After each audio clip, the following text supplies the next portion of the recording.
ձեզ։ Ուսուցան ամեն դեպքում եւս մեկ անգամ ներկայանաք եւ տեղեկացնեք, թե ինչ գործի շրջանակներում են սրբազանները հրավիրվել քննչական կոմիտե։ Արմինե Ֆանյան, սրբազանները փաստաբան,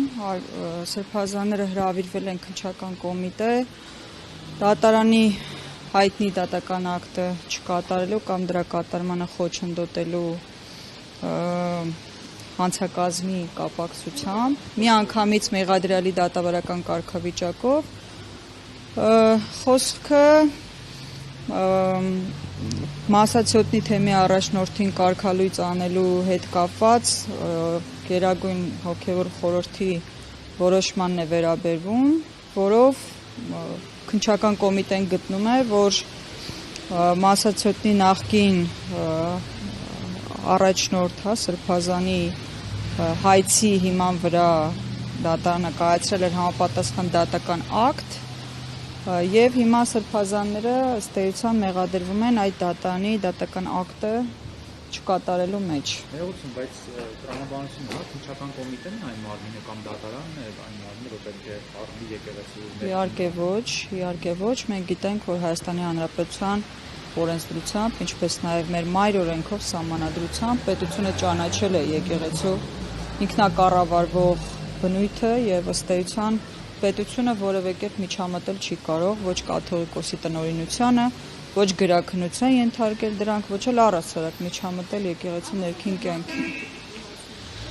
Այո, դատարան չպետք է հասներ, կարծում եմ փաստերին ծանոթ եք, դատարանը մեկ օրվա մեջ այնպիսի որոշումներ է կայացրել, որ իր պրակտիկայում երբևէ չի կայացրել, հայցի ապահովման միջոց է կիրառել, ինչ որ անհասկանալի մի անձի վերաբերյալ հայց է ստացել, մեկ անձի վերաբերյալ որոշում է կայացրել, մի խոսքով այդ ամեն ինչը իհարկե լրիվ ուրիշ քննարկման առարկա է, այնուամենայնիվ այս պահին սրբազանները կոնկրետ որ սրբազաններն են այսօր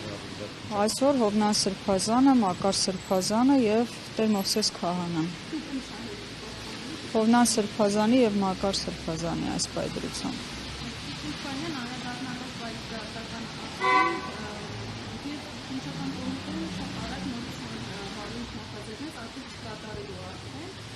Առհասարակ նման նախադեպում է, որ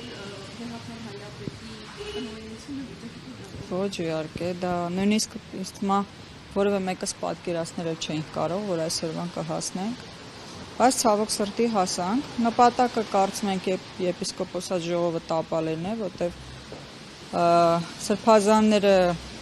ընդհանրապես հոգևոր խորհրդի անդամները ծանոթվել են միանգամից մեղադրյալի դատավարական կարգավիճակով, սա էլ է եզակի բան։ Այսինքն միանգամից ծանոթել անձին հենց մեղադրյալի նշանակում է արդեն քրեական հետապնդում հարուցելու որոշում կա, բնականաբար կընտրվեն խափանման միջոցներ, ներսում իհարկե կպարզեն։ Արշակ սրբազանի օրինակով քննչական կոմիտեից անազատության մեջ հայտնում են։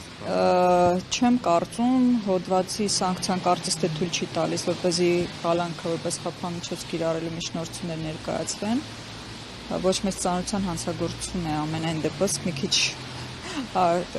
արդեն ծիծաղի ժանրից կլինի էլի, որ ինչ որ այս մասով էլ չնայած իրենց ամեն բան սպասելի է, բայց բոլոր դեպքերում չեմ կարծում, բայց ազատ տեղաշարժի սահմանափակումներ ենթադրում եմ, որ կլինեն, որտեղ նպատակը կարծում եմ բոլորիս էլ պարզ է, ինչու է շաբաթօրով այս հապճեպությունը, միանգամից մեղադրյալի կարգավիճակով արդեն պարզ է։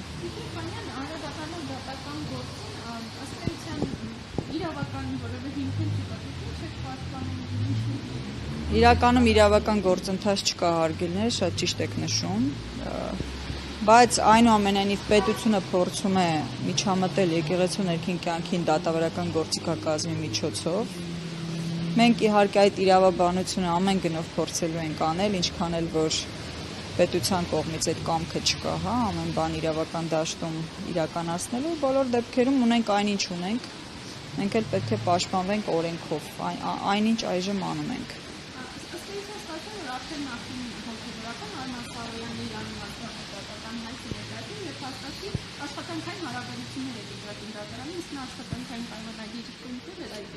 Իրականում այստեղ ընդհանրապես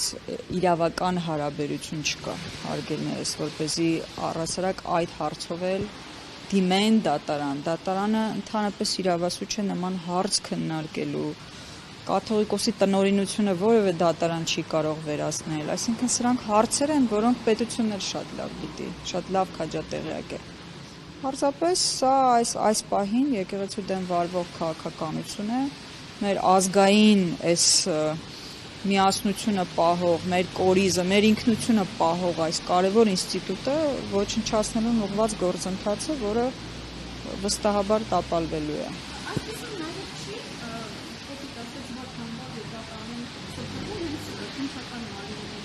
Ոչ մենք, քննչական մարմին այս պահին գործիք է պետության համար, որպեսզի պետությունը կարողանա միջամտել եկեղեցու ներքին կյանքին։ Ասեմ, անգամ մարդու իրավունքների պաշտպանության եվրոպական դատարանի մի շարք որոշումներում եւ նախադեպային իրավունքում եկեղեցու կյանքին միջամտելը պետության գործիքակազմի միջոցով անթույլատրելի է։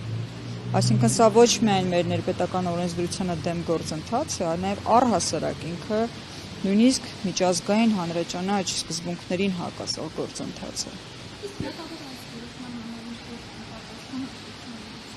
Ակնհայտ ապօրինի դատական ակտ է, ըստ էության այդ մասով էլ պետք է գործընթաց լինի վստահաբար, որովհետև այլ ակնհայտ ապօրինի դատական ակտը էլ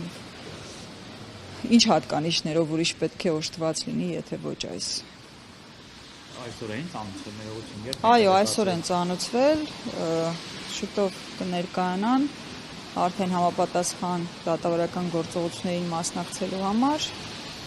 Այո, միանգամից կարծես թե բոլորին ծանոթել են, բայց մի մասն են դեռևս ծանոթացել ստացել։ Կարծում եմ մեղադրանքի ներկայացում, հարցաքննություն, խափամիջոցի ընտրություն